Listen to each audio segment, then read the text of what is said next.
Hello. Info, she's going to join as a distributor. Hello, good evening, everybody. And welcome to our Tech Tuesday. And we're carrying on from where we stopped last week, talking about cholesterol, that funny thing that everybody talks about, everybody knows about, but not always knows accurately what it is, what it isn't, what it does, what it doesn't do. So let me share my screen and kick in from where I stopped off last week.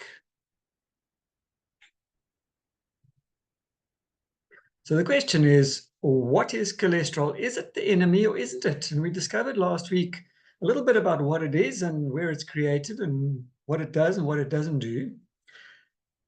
And this week we're going to start off with some of the symptoms of high cholesterol, because we heard last week about LDL and HDL and all those fun things. And HDL is the good cholesterol, LDL is a bad one. And obviously you want a lot more of the good one than you want of the bad one. But what are some of the symptoms of high cholesterol? High cholesterol doesn't cause any symptoms for most people. This is why it's called the silent killer, because you don't see or hear anything until whack, you are on the floor with a heart attack, and well, then you're in trouble. So you could be a marathon runner and have high cholesterol. So it doesn't necessarily have to be the fact that you overweight. My mother always used to suffer from high cholesterol, and I should probably have mine checked more often than I do, but I haven't really worried about it yet. But it's something that one has to keep in mind when you look at your family history about elevated cholesterol and cardiac issues. And the trouble is, you won't start to feel any symptoms until the high cholesterol causes other problems in your body. So, what are these other problems? Well, some of them are what they call peripheral artery disease, where you develop a clot in the leg. This is what I see on I wouldn't say a regular basis, but this is what I see from time to time, where people come in and they've got a leg that is almost the color of the border above my head over here, and there's no circulation, and the leg is very big and swollen, and that is your peripheral artery disease because you've got a clot over there. The other one is a stroke, and obviously you can never tell when a stroke is going to whack you. High blood pressure is something that can get checked from time to time and probably should get checked from time to time.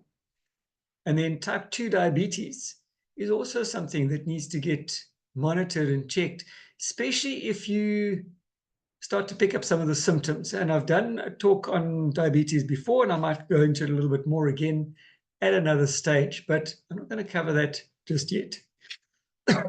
Sorry. So, how does this high cholesterol affect our body? Over time, high cholesterol leads to a plaque buildup inside your blood vessels. As I said last week, cholesterol itself isn't the enemy. It's when it sticks to the artery walls or the blood vessel walls and oxidizes and becomes a plaque. That's when it becomes the enemy. So this plaque buildup is called arteriosclerosis. I won't get into the definitions of all the fancy terms over here, but people with arteriosclerosis face a higher risk of many different medical conditions. Technically and essentially, your arteriosclerosis is a hardening of the arteries. And we know that arteries should be soft and pliable, sort of like spaghetti. That's what your artery should look like. Cooked spaghetti, not dry spaghetti. Arteriosclerosis is closer to the dry spaghetti.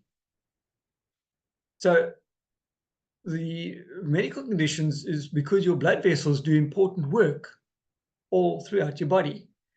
Obviously, if blood is not flowing, you're not able to get oxygen to every part of the body, and your cells are not getting nutrients and the vital things that they need. So when there's a problem in one of your blood vessels, there's a ripple effect. Nature loves balance. So you can think of your blood vessels as a complex network of pipes that keep blood flowing through your body. And as I said, don't just think of it as pipes. Think of it more as long tubes of macaroni, cooked macaroni that's flexible. Plaque is like the gunk that clogs your pipes at home and slows down your shower drain. Sort of like a hairball. Sounds a bit gross, I know. So I like to talk about the kitchen sink instead, because fat and oil does the same sort of thing. Now, plaque sticks to the inner walls of your blood vessels and limits how much blood can flow through. Obviously, if you've got a hole that big, it's easy for fluid to flow through. When your hole is that big or the size of a pinprick, it's a lot more difficult. That's where the problems come about. Now, when you have high cholesterol, you have plaque forming inside your blood vessels. The longer you go without treatment, the bigger the plaque gets. Again, think of your drain. A little bit of fat here and there, a few little globules here and there, not a problem. Build up, build up, build up, and suddenly you pour water down the drain one day and it stays in your basin. It's not going down. If you pour boiling water down there, especially if it's fat, suddenly your drain opens and all the water drains out. So as the plaque gets bigger, your blood vessels become narrowed or blocked. Like a partly clogged drain, your blood vessels may still work for some time, but they won't work as efficiently as they should. So again, think of your macaroni, about the length of a piece of spaghetti, but that macaroni is cooked and it's flexible. Now you take a knitting needle and you shove it down there. It might still be a little bit flexible, but now you take 2 knitting needles and you shove it down there. It's starting to become less flexible. The more knitting needles you push down there, the less flexible it becomes, until suddenly it snaps. High cholesterol raises your risk of other medical conditions depending on which blood vessels are clogged. Is it blood vessels leading up to your brain? Is it blood vessels leading to your heart? Is it blood vessels leading to your legs? Really depends. So one of the things is a thing called CAD, or coronary artery disease. CAD is also called coronary heart disease, or CHD. Or another fancy term is ischemic heart disease. These words are interchangeable. So if ever your doctor says, oh, you've got CHD or CAD or ischemic heart disease, you know you're in trouble and you need to start looking at some help over here. And this is what most people mean when they use the term heart disease. Your heart is a muscle. So it's not really a disease as such, it's more of a disorder. So CAD is the most common form of heart disease in the US and the leading cause of death. And CAD happens when arteriosclerosis affects your coronary arteries. These are the blood vessels that carry blood to your heart. So when your heart doesn't get enough blood, it gets weaker and stops working as it should. As I said, your heart is a muscle. Now, if you've ever sat with your legs crossed, I know Charlie doesn't like that, but if you've ever sat with your legs crossed and your leg goes to sleep, that is sort of what happens if your heart doesn't get sufficient oxygen. Because if your leg is crossed, specifically over your knee, the blood vessels and the nerves are depleted of oxygen in circulation. And that's why your leg dies. And it just goes numb. So you get up and you can fall. Same thing happens to your heart. If you're not getting sufficient oxygen to a muscle, it quits working. So CAD can lead to a heart attack or heart failure. And those are two different things. A heart attack generally will kill you. Heart failure is, to put it into context, a little bit like an earthquake and an earth tremor. An earth tremor shakes everything, gives you a big fright, could cause a few buildings to crack, but probably isn't going to kill you. An earthquake is going to cause buildings to collapse, cracks to open up in the ground, and quite often will kill you. So think of the two that way. What many people don't know is that CAD can affect younger people, and currently is, because, as we know, people's diets are quite shocking, to say the least. And unfortunately, with today's rat race, people are spending a lot more time indoors, stuck behind a computer, sitting on their phones, not moving around. Anybody stuck behind a computer for 8 to 10 hours a day is going to get fat. Their muscles are not going to work. And specifically with the legs, when you're sitting, the blood vessels are flattened out behind the legs, and therefore you decrease the oxygen in the blood flow to the lower leg muscles, and this can lead to blood clots and swollen ankles, etc. So they call sitting the new smoking. Smoking, obviously, everybody knows the dangers behind that, and you should really only be smoking if you're on fire.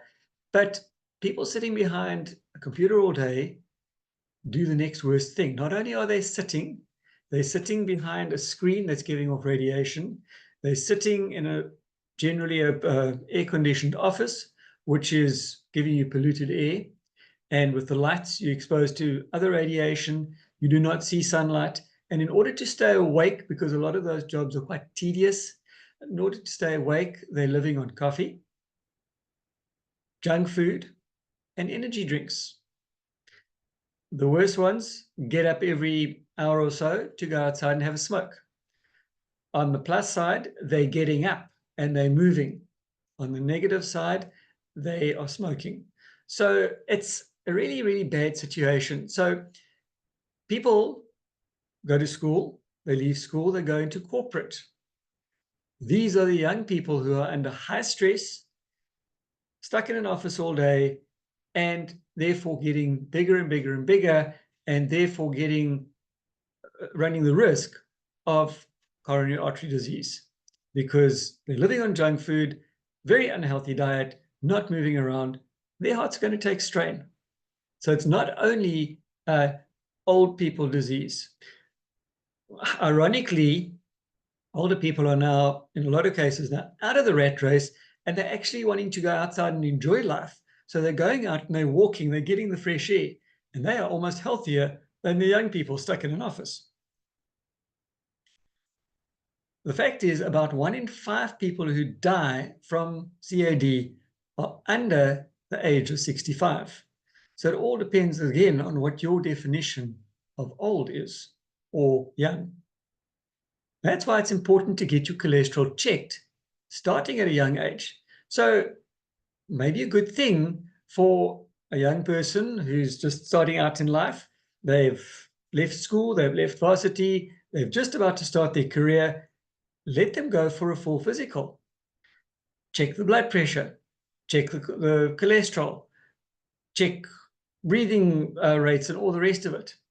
And then, dependent on lifestyle, every year, every 5 years, check those levels again.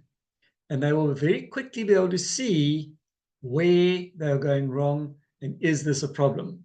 Obviously, if there's a family history of heart disease, I would suggest a 12-monthly checkup, in other words, once a year.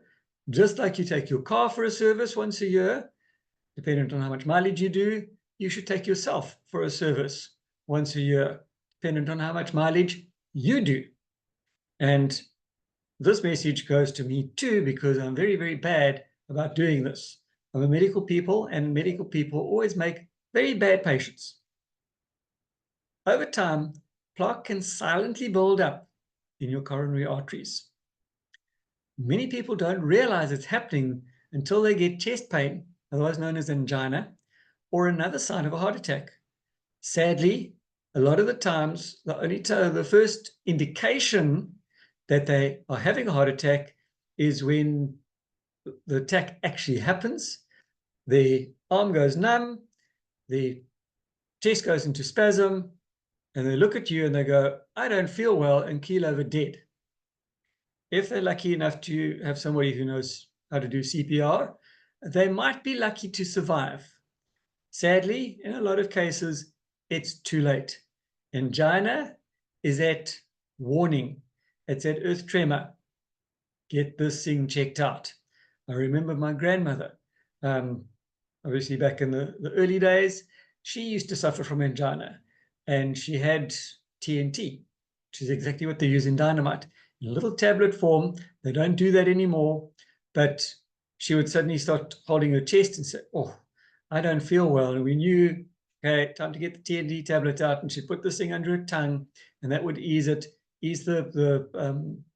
cramping in her heart, and she would be quite fine again until the next time. Pardon me. So now the next thing is your carotid artery disease. When the carotid arteries are these ones here in your neck. When arteriosclerosis affects your carotid arteries, it's called carotid artery disease. Very original, I know. Your carotid arteries carry blood to the large front part of your brain, this part over here. When plaque narrows these arteries, your brain can't get enough oxygen-rich blood. Remember, your brain is a hog for oxygen, and if it doesn't get any oxygen, it's going to cause problems and it's going to object. And this is why people faint, because if your brain is not getting sufficient blood, sufficient oxygen, it knows that things are not going up, so it's got to get you level, and it can't go sort of, hello, you need to sit down so that we can get your blood pressure sorted out so that I can get more oxygen over here. Doesn't have time for that. Doesn't really have time to even send out flashy lights. It wants to get you on the ground. And that is exactly where you're going to land up, where you suddenly hit the deck. And you know, my blood pressure is very low, and therefore the oxygen-rich blood is not getting sufficient to get to my brain, and it wants it now. It's going to get your attention one way or the other. Carotid artery disease can lead to a transient ischemic attack, also known as a TIA, or a mini stroke, or worst case, a stroke. And a mini stroke, very bad headache, sometimes a numbing of the mouth. There's little signs that you can pick up. You can Google it, signs of a stroke. If Jenny was on here, she'll be able to tell us a few more of those signs and symptoms. And obviously, a stroke can hit at any time. I knew one person who had been traveling, and they were driving down. He was driving down from Johannesburg, pulled in at Colesberg to fill up with fuel, pulled into the garage, went to try and get out the car, and suddenly discovered one half of his body was paralyzed. He'd had a stroke. He wasn't even aware of it. That's how quick and easy it can get. It can go. And he had no other signs. Now, the next thing is your peripheral artery disease, or PAD. Again, medical people love initials. The confusing part comes when you've got about 6 different things that can all fall under the same initials. So when arteriosclerosis affects the arteries in your legs or your arms, it's called peripheral artery disease, or PAD. The arteries in your legs and arms are peripheral because they're away from your heart and the center of your body. PAD is more common in your legs, but can also happen in your arms. And the reason for that is your vital organs sit between your waist and your head. So they always get the best blood supply. And your arms fall into that area, so they will generally get a better blood supply than your legs. Nature works on the understanding that wheelchairs were invented and that you can actually survive without your legs. So therefore, they get the least amount of circulation.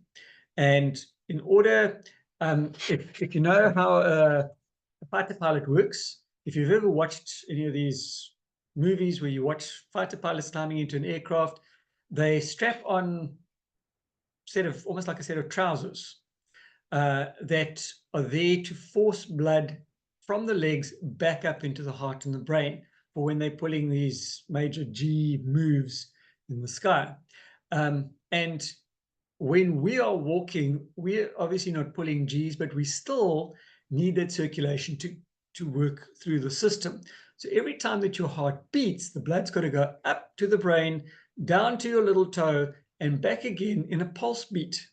If you check your pulse, you'll see how often that is. So as I always tell my patients, it's very easy to go from the heart to the brain, and easy to go from the heart down to your feet because gravity works, but it's a long way, and some people it's a longer way to go from your feet back up to the heart. Again, pump up to the brain, gravity works, brings it down again, easy. Heart pump, up, down, long way to go from down there, back up. And that is where your leg muscles come into play. So when you're walking, when you're moving, those muscles are acting as pumps to get that blood supply back up. If you are sitting for long hours of the day, lying in bed for long hours and not moving, you've had surgery or whatever, your pumps aren't working as efficiently as what they should be. Therefore, your blood is not pumping around as it should be, leading to a greater risk of clots forming.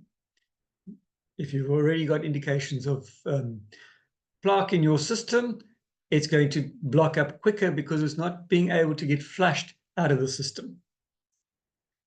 PAD is dangerous because, again, it often causes no symptoms. You know, Dr. Jim McAfee's book called Your Body Sign Language.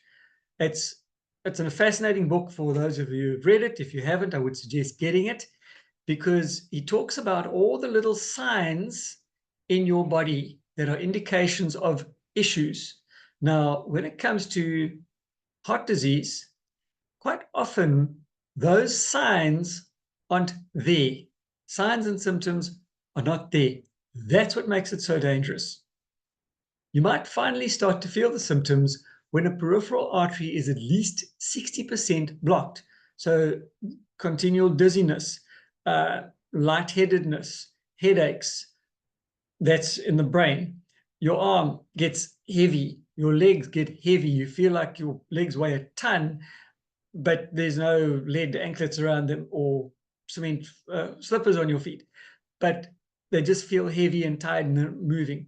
And that's because you're not getting sufficient oxygen or oxygenated blood to those areas. The key symptom is intermittent claudication, big fancy word for odd clots forming every so often. And this is a leg cramp that starts up when you're moving around, but then stops when you rest. Because again, when you're moving, the blood supply is circulating. When you quit moving, everything settles. It's a sign of reduced blood flow caused by the growing plaque in your artery. And the way that they'll test this is they do it's a type of ultrasound. It's called a Doppler. If you think back to your physical science back in school, and the gentleman called Doppler who developed or figured out this whole system, they run this little thing. It looks almost like a pencil, little wand about that big, and they run it down your arteries, and that gives an indication of how well the blood is flowing through that artery. That's one of the simpler tests that they do. And you'll see where there's that blockage, the blood is not flowing quite the way it should be. PAD can cause major problems in your legs and feet, but also elsewhere in your body for the reasons I've just given. And that's because all your blood vessels are connected through your cardiovascular system. Because if your cardiovascular system is not working, neither are you. So plaque buildup in one area slows down your whole network of pipes. PAD isn't the same as CAD, but the two conditions are related. People with one condition are likely to have the other one too, So both PAD and CAD have many of the same risk factors. So if you've got one, it's a good idea to be checked to make sure you don't have the other. Still have a couple of minutes over here, so I'm going to touch on high blood pressure, which most of us are aware of. It's another term that we hear quite often, called hypertension. Low blood pressure is called hypotension. So high blood pressure and high cholesterol are linked. Cholesterol plaque and calcium cause your arteries to become hard and narrow. And this is the reason why you often hear that, yes, you need to take calcium, but be careful that you don't take too much because it can lead to hardening of your arteries. Now, to clarify that, in my understanding, calcium that is prescribed in most cases is a calcium carbonate. Go down to your local stationery shop, buy a box of chalk, cut it into tablet form. That is calcium carbonate. It comes from a rock. It is synthetic. Your body, I wouldn't say cannot absorb it, but minimally absorbs it. Calcium glycinate is food sourced. Therefore, it's what's found in plants, which is what your body can recognize. Therefore, it is better utilized and absorbed much better. In a supplement form, calcium should be in a chelated form, meaning that the tablet is bonded with amino acids. Our body is made of amino acids. It recognizes amino acids. You swallow the tablet that has amino acids covering it, and your body goes, oh, I recognize those things. Oh, look, there's a calcium attached, and it absorbs it. And therefore, you have a 6 times or close to 80% absorption rate on a chelated calcium glycinate over a non-chelated calcium carbonate, which can then lead to hardening of the arteries. With your calcium glycinate, that risk is much, much lower. I'm not saying it's impossible, but if your body is able to use things more, it's probably not going to store it somewhere as waste. So with your plaque buildup, your heart has to strain much harder to pump blood through them. Think of a tap. Open the tap, water comes out. Don't touch the handle. Put your thumb over the opening. The smaller the opening, the greater the pressure. This is what happens in arteries that get clogged. As a result, your blood pressure becomes too high. High blood pressure and high cholesterol are two of the biggest causes of heart disease. So if you have your BP checked and it is elevated, it could just be a shock thing because somebody showed you the medical bill. But if you see and you check it regularly and you see your BP stays high consistently, please get checked out because you probably have an elevated cholesterol count as well. In the US, about 1 in 3 adults have high blood pressure, and about 1 in 3 adults have high cholesterol. That is very, very scary. Look at how many people are on this meeting tonight. 1 in 3 have got elevated blood pressure and or elevated cholesterol. For more than half of the adults in each group, treatment isn't helping enough, or else they're not using any treatment because of the side effects. Medications from your healthcare provider can help a lot, but lifestyle changes can help those medications work at their best. As I often tell my patients, generally it's not a single thing that's going to cure a problem, it's a combination of things. Lifestyle changes are important for managing both high cholesterol and high blood pressure. And some of these changes include things like eating less saturated fat and trans fat. Fast food can contain high amounts of both, but even foods at formal restaurants can be high in saturated fat, depending on how they're cooked. Eat fewer fried foods and processed foods. And these include prepackaged desserts and snacks. Eat less sodium or salt. Some foods have hidden salt, and it's important to read labels in the store. Some restaurants may be able to share nutrition information for menu items. Stop smoking and using tobacco products. Smoking is a leading risk factor for heart disease and blood vessel problems. And that's where I'm going to stop for now because we only have about 3 minutes left. Does anybody have any questions or comments before I stop the recording?